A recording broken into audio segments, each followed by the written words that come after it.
But I now have to decide, am I taking responsibility for the fact that I am unwilling to be uncomfortable with ambiguity? That I'm unwilling to be uncomfortable with my human inability to figure out how? Am I taking responsibility and deciding that I will have an attitude of gratitude and trust that the universal principles operate for me just like they operate for everybody else?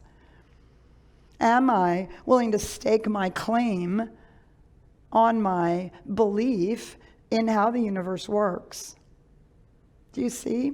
We're not throwing out what we learned in our second stage of development. We're bringing it with us. We're simply applying it differently because we're now applying it in a deeper, more mature way. And we're being engaged with not just the indwelling presence, but we're now engaged with life as a whole, life in its entirety, including the laws and principles. So I spent a lot of time working with surrender because, as I told you, it's not my favorite word. It goes followed closely by the word obedience. And I remember many years ago being at a ministers' convention and somebody asking me, "What are you doing in Dallas? Why are you having a ministry in Dallas, given who you are and all that stuff? And what are you doing in Dallas?" And I heard these words come out of my mouth. Some of you have heard me say this. I'm being obedient to my call. And I thought, okay, I have no idea what that means. What? I can't believe those words just came out of my mouth. And I had to go away and think about that. Like, what was I talking about?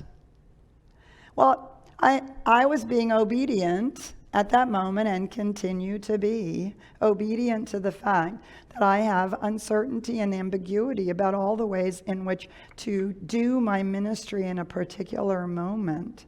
But I am never uncertain about what my ministry looks and feels like. And that has shown up for me for however many years, 28, 30 years here at CSLDallas.